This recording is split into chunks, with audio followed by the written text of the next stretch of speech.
I'm nobody. I had a couple break-ins in my house, and it left me with a feeling of a lot of thoughts about violence, about guns, about frustration, about protecting your family, lingering feelings that you're left with. And I thought it'd be some kind of spark to make an action movie and a bit of fantasy role playing.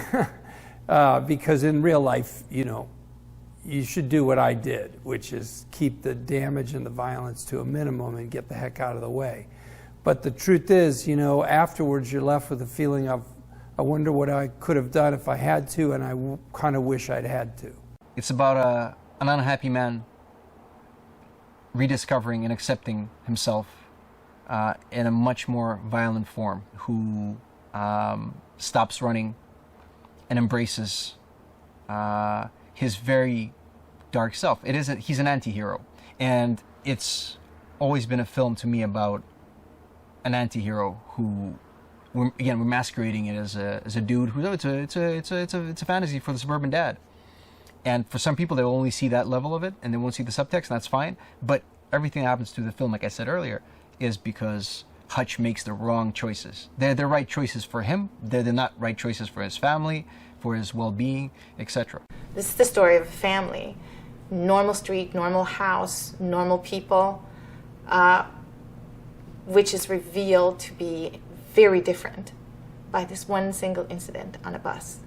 A cruelty that we see all too often, but that ends up having a very different outcome than anyone would have expected. And that sets in motion a much greater disaster. But this disaster, at the same time, helps this family come to terms with who they really are. I was just trying to keep the damage to a minimum. Yeah, how's that working out for you? You okay? Because you don't look okay. This character, he's a bit of an unhinged guy. I mean, he is almost as far as you could say an anti-hero. He is a difficult guy. He's been acting as a dad and a good citizen, but he's been swallowing a lot of frustration for the length of this time where he's hiding out. It's a persona that he's taken on willingly. He wants to be a dad. He wants to have a family. He wants to be a part of society. There's a sense, the story that is told a little over halfway through the movie, where he talks about having been a violent person, giving somebody a chance to go back to the life of a good citizen, and watching that person do that successfully and thinking, wow, if he can do it, maybe I could too. You know, there's a feeling I have that a person who's broken through to a place of violence in the world and sees the world that way, maybe somebody who's served in the armed forces, or in this case, my character, you could say, did special ops work, that person might feel distanced from a regular person who never did that and doesn't have that as part of their life and wouldn't allow it in, violence and pushing and hitting and shooting and violent reaction. And so I had this sense that this guy would have the feelings that I had times 10. I'm gonna mess you up.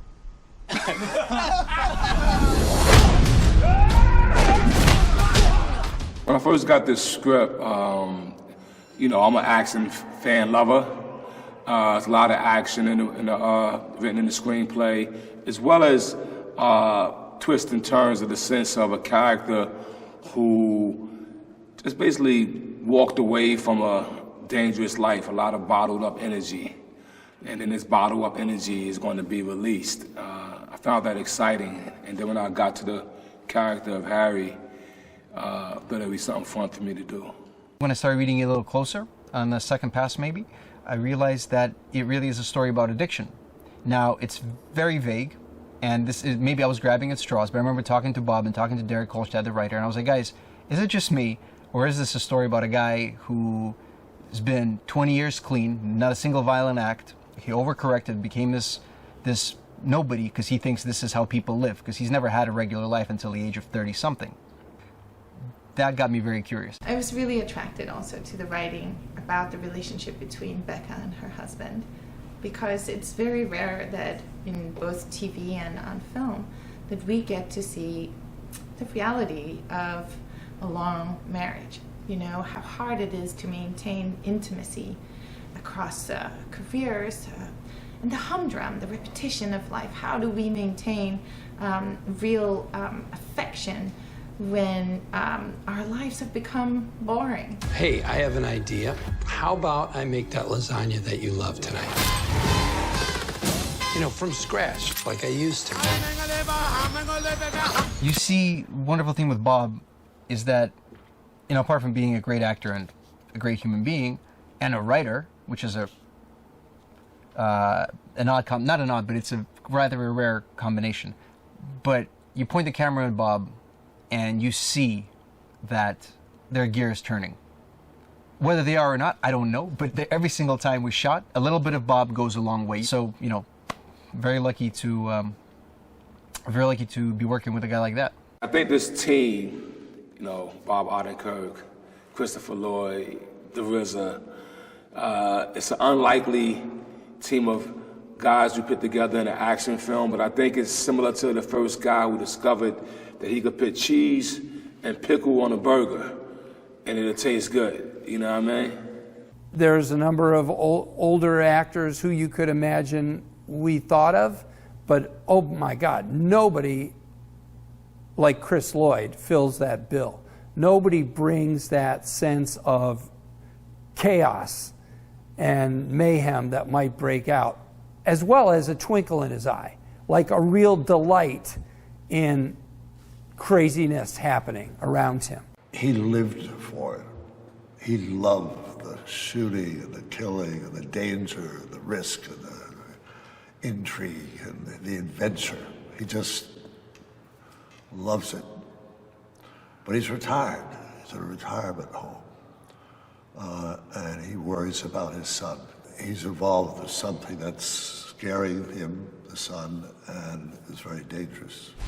The last guy anyone wants to see at their door.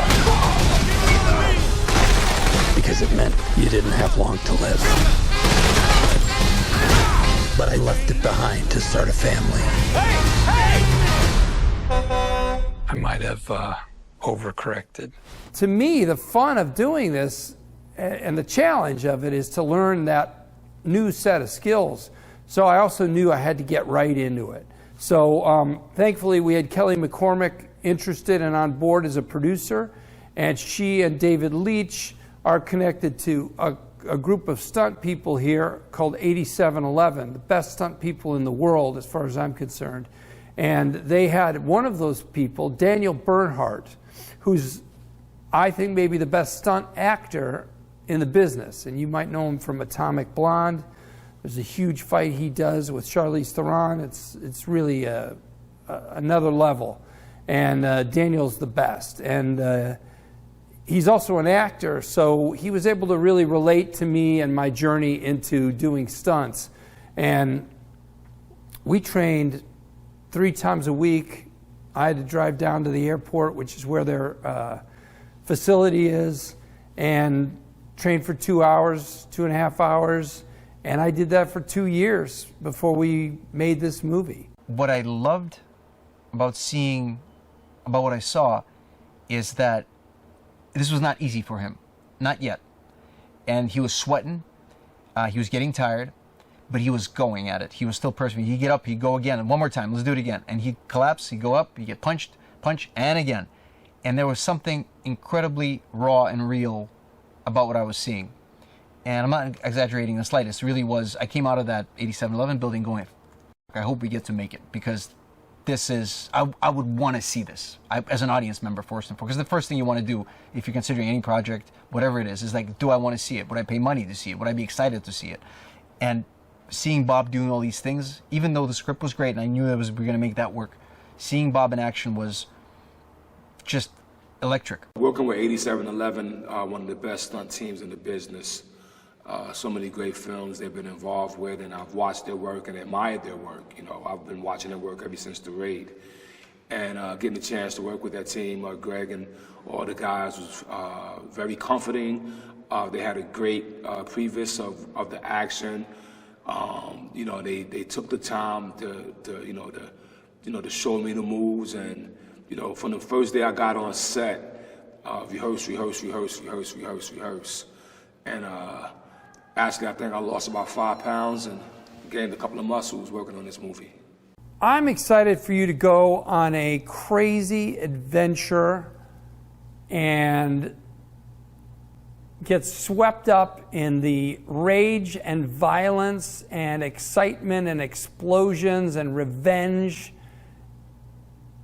of a regular guy who gets to act out this fantastic, very unrealistic action story.